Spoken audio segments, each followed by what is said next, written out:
Coming up on American Black Journal, Black History Month. Where does it come from?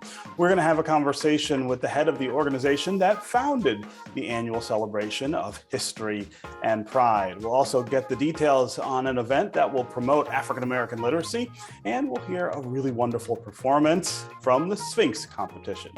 Stay where you are. American Black Journal starts right now.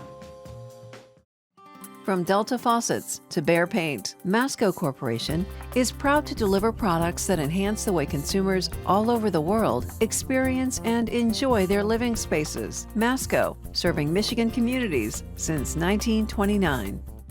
Support also provided by the Cynthia and Edsel Ford Fund for Journalism at Detroit Public TV. The DTE Foundation proudly supports 50 years of American Black Journal in covering African American history, culture, and politics. The DTE Foundation and American Black Journal partners in presenting African American perspectives about our communities and in our world. Also brought to you by AAA, Nissan Foundation, and viewers like you. Thank you.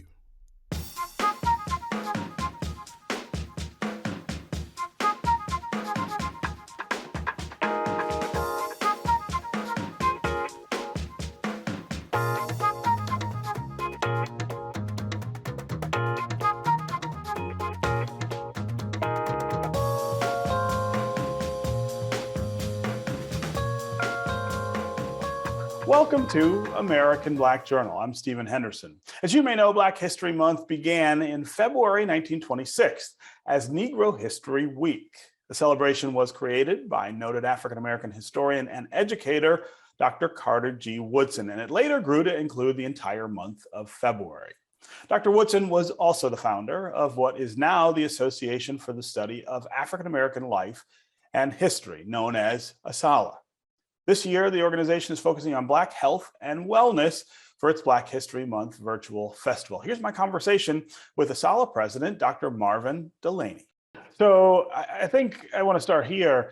I think it's fair to say that, thankfully, people are starting to recognize that restricting the idea and the celebration of Black history to a month doesn't make a lot of sense, that Black history is American history, that there are important parts of Black history that show up all over our culture and our history.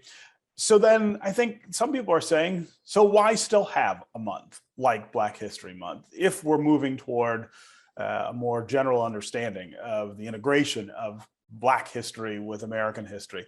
I just want to give you a couple of minutes to talk about the importance of maintaining this month-long celebration as well.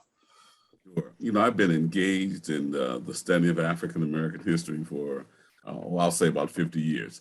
I came into this topic when I was undergraduate student at Central State University, and I was part of what was called the Black Studies movement. Mm-hmm. You know, at that time, we were protesting, shutting down universities, demonstrating, taking over the president's office, trying to get Black studies as a part of the curriculum, both in the public schools as well as in colleges and universities.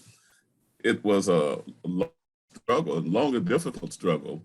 And but here we are 50 years later, basically still trying to struggle to get African-American history and culture in our schools, and again, even in some colleges and universities, there's still a fight against it.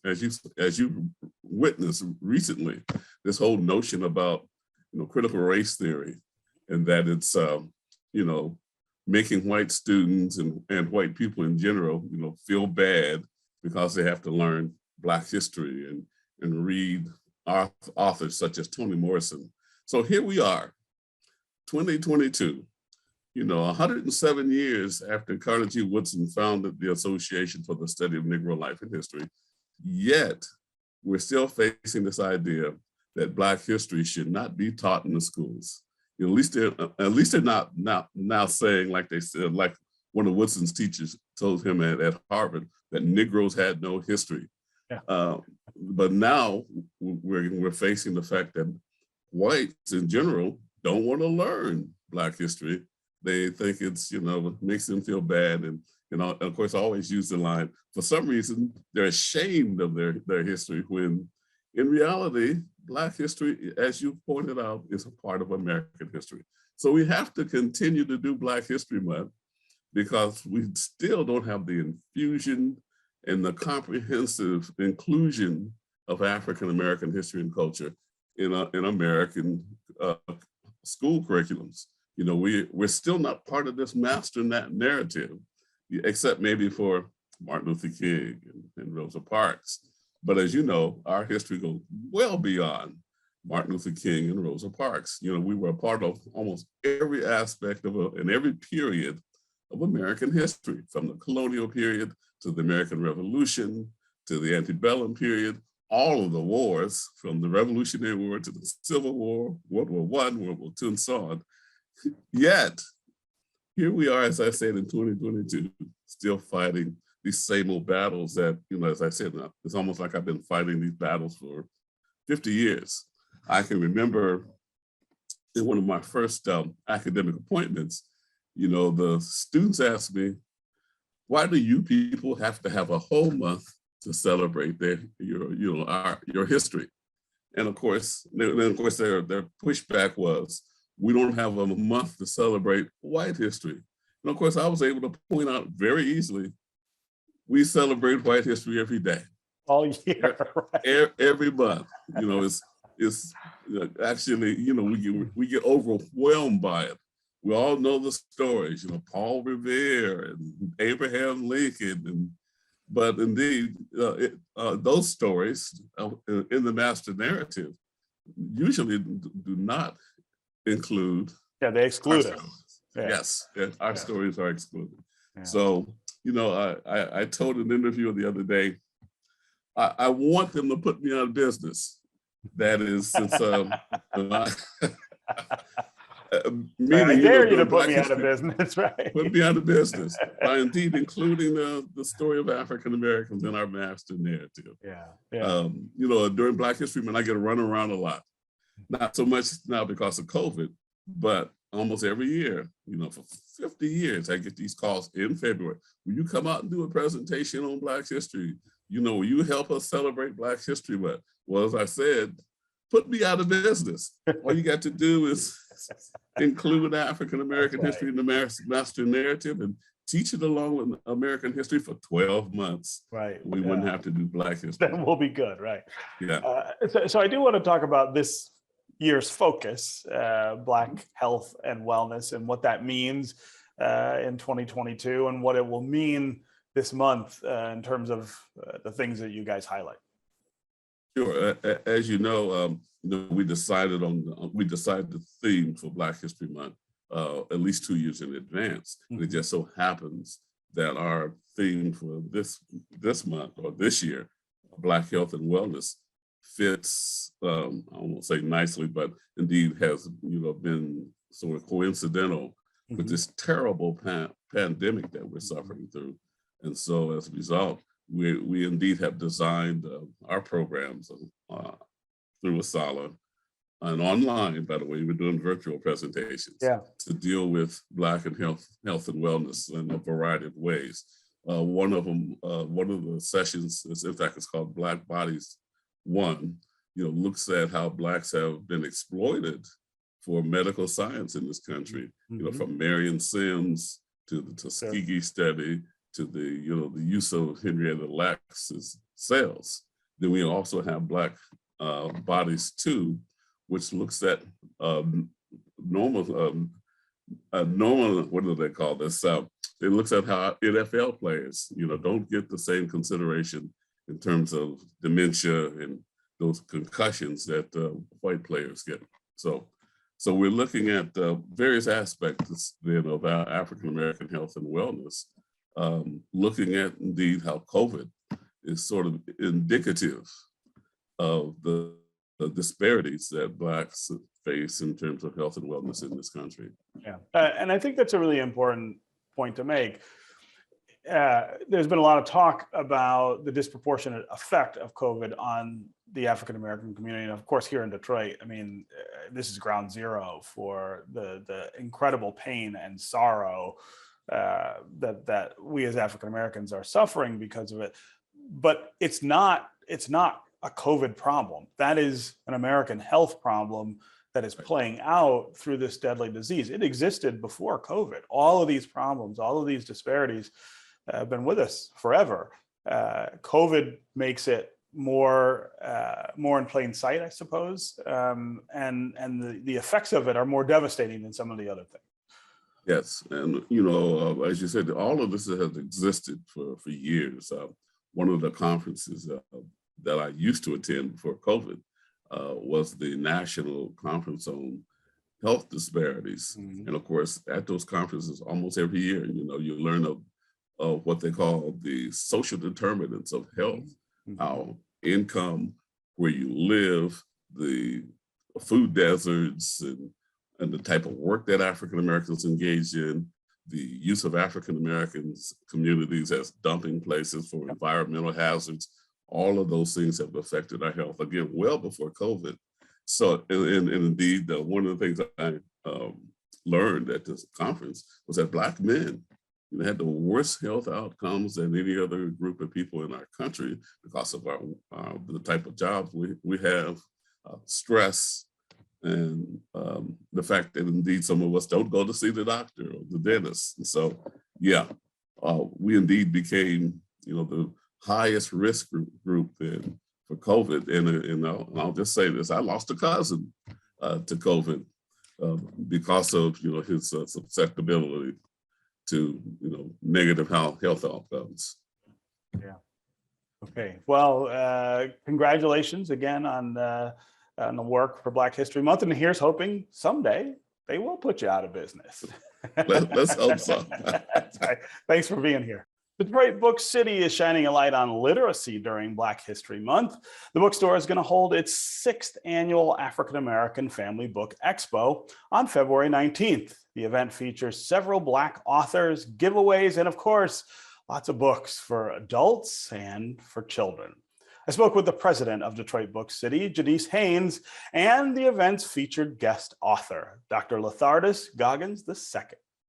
So Janice, I can't remember which annual expo I talked to you before about, but it's been a while. So catch us up on the expo, how it's going, how it's been, and how it's grown. This is the 6th annual. This is the 6th annual. And the last time we spoke was February the 16th, 2018 is when we came on your show. So goodness. We featured the 2nd annual.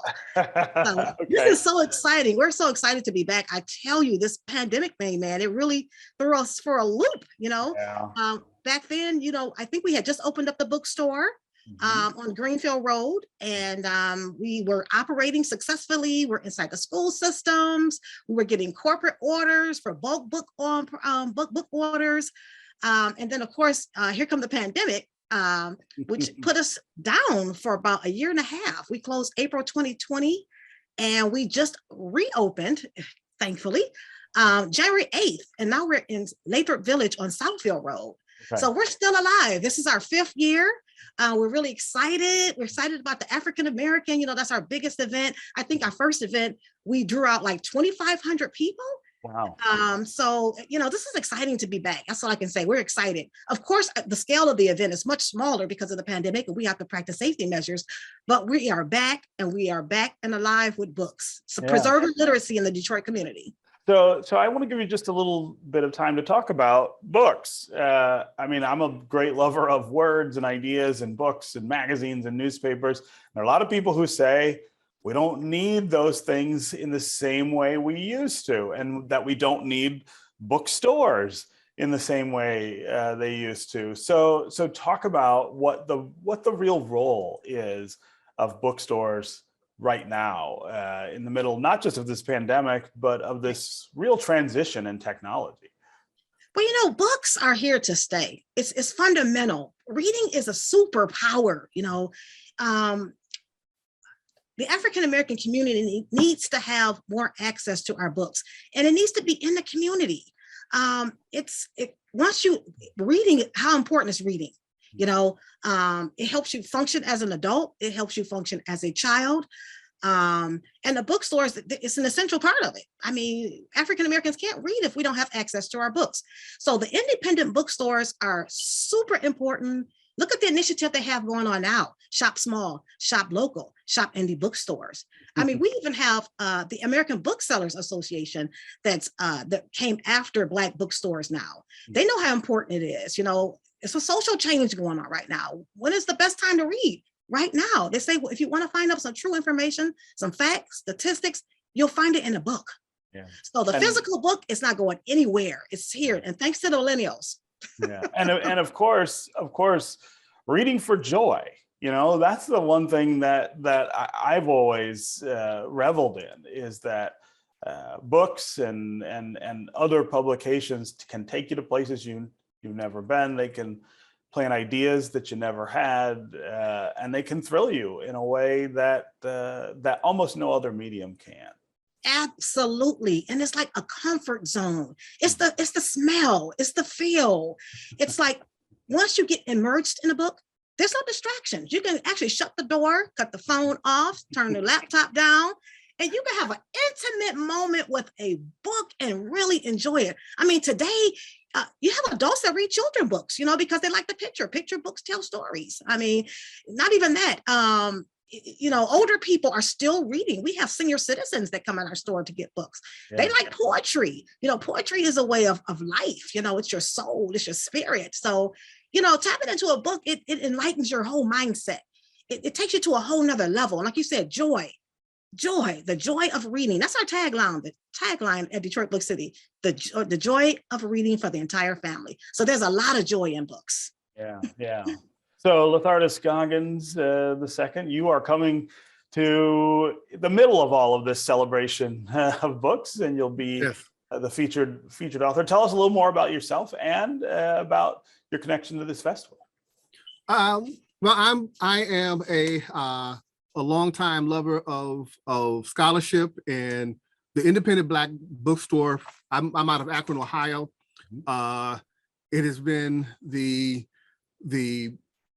university. It has been the public library. It has been the place of debate, of intellectualism. It has been a place where you learn that there is a whole world of information out there that is specific to us, about us, for us, that begins to challenge, why haven't I learned this in the school? Why I didn't learn this in other places? Why when I go to a big box bookstore, they have that little section over there, but the intellectuals, the great giants are not there. So I'm so excited to be a part of this festival and this book expo. I've heard about it over the years, even down here in Akron, Ohio, and was excited to be a part of it and to be featured as an author. And so I'm excited about that. My books are centered around African-centered rites of passage, and what's important for me is is working with young people in particular, but families in general, about how to facilitate the authentic self, right? How do we pass on the wisdom from one generation to the next, and do so in a way that helps facilitate the authentic self. There's also, what I've shown in my research and some other things, great impact on academic achievement, on resiliency, and even when our children, and as we all have done, I know I did myself, mess up. But when you have that strong measure of self, you know that you're messing up, and it calls you back to your purpose. And so those are the kinds of things that I talk about and write about. And then just as we're starting Black History Month, I'm looking over my shoulder here, 365 Black nuggets of wisdom for each day of the year. I have a book where that gives you a nugget of wisdom, a saying, a quote, one for each day of the year. Even though it's Black History Month, we know we concentrate, but Black history is something that we, and Black thought and intellectualism is something that we celebrate year round. Yeah, yeah. So, Lataris, I'm curious, what drew you to authorship and writing and the celebration of words and ideas? It really was a journey. My father is was a intellect. He's passed now, but he had 3 terminal degrees. My mother had a terminal degree. My grandfather was a superintendent back in Louisiana, and I swore up and down I would never go into education. Just through a series of events and also being formally introduced to rites of passage, I was able to look back and see how the things that my family had done for me. My 9th birthday was a trip across the continent of Africa, and all the kind of rituals and things that were going on that saved me and prepared me in ways that I did not recognize until I had this information to look back on. And so, having done that, I was just compelled to write. And so my first book, African-Centered Rites of Passage in Education, came out of my master's thesis, because when I swore up and down I wasn't going into education, I was enrolled in an MBA program. But when I came to that realization, I switched to education. And my master's thesis was looking at the rites of passage process and its connection to education as a concept. And nothing had been done like that before. So that's what I did.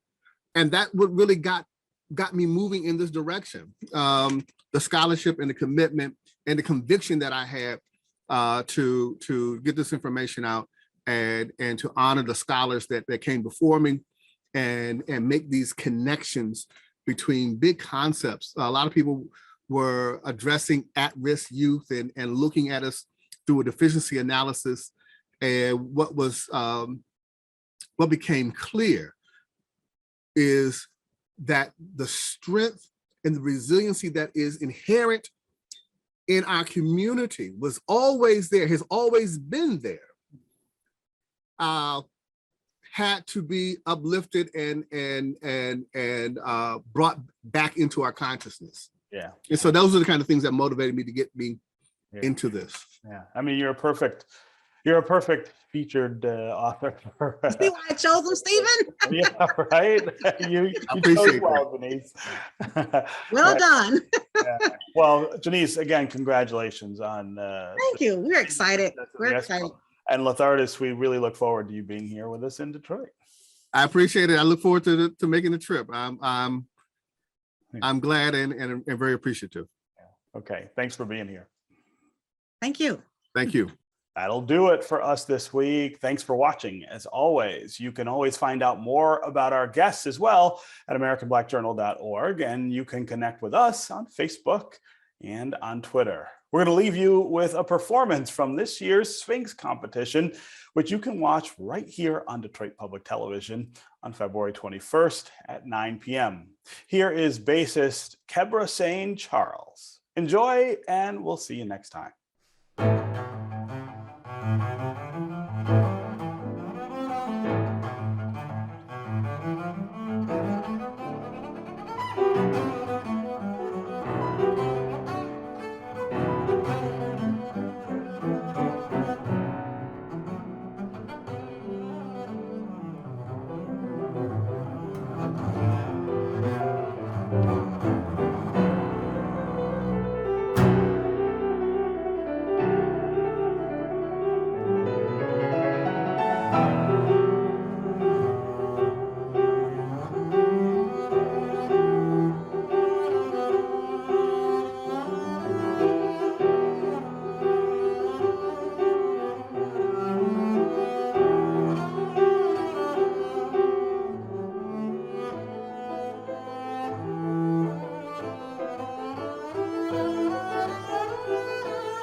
From Delta faucets to Behr paint, Masco Corporation is proud to deliver products that enhance the way consumers all over the world experience and enjoy their living spaces. Masco, serving Michigan communities since 1929.